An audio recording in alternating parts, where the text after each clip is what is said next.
আপনার স্ত্রী নামাজ পড়ে না, আপনি কোনো ব্যাড হইতে না মিয়া, দূর মিয়া, আপনি কোনো ব্যাড হইতে না মিয়া, অপদার্থ ব্যাড হইতে। যার বেটা তুমি স্বামী, তোমার বেডি নামাজ পড়ে না, তুমি এই বেডিরা বছরের পর বছর খাবাও, এই বেডিরে দুনিয়ার সমস্ত সারা বাজার বেডি ঘুরে, আর তুমি ব্যাটকাইয়া থাও।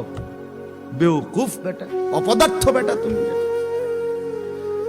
অক্ষম বেটা তুমি, কাপুরুষ বেটা তুমি, বেটা ইমানদার এতটা দুর্বল হবে কেন?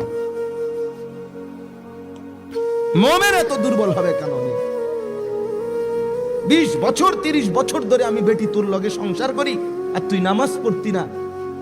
তোর মতো অপদার্থ দিয়ে আমার জিন্দিগি কি? তাই না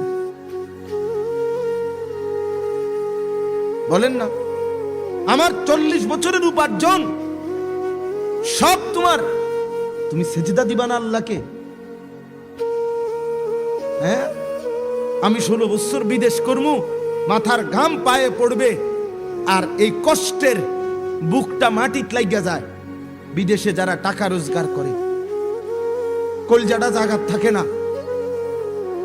আমি তো যে কয়বার দেখছি সৌদি আরবে হজ উমরার সফরে, কি পরিমাণ প্রখর রোদ, এতটা কষ্ট করে যে মানুষটা 16 বছর 12 বছর 8 বছর ধরে এই বউ বাচ্চার জন্য টাকা কামাই করছে, আর তুমি বেটি এই কষ্টের রক্ত পানি করা টাকা বেচারা পাঠায়, আর তুমি ওইটা বেরিটি ব্যাগে ভইরা বাজারে বাজারে মার্কেটে মার্কেটে শুধু ঘোরো। হ্যাঁ,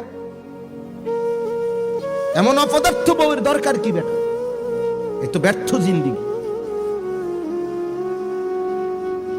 এই জন্য এটা কাপুরুষতা, এটা দুর্বলতা, এটা অক্ষমতা। আমার ছেলে নামাজ পড়বে না, আমার মেয়ে নামাজ পড়বে না, অথচ আমি এই ঘরের পুরুষ, আমি কামাই করছি, রোজগারি করছি, ওই আমার কথাই শুনবে না। তুই আমার কি এমনি ফুট হইলি বেটা?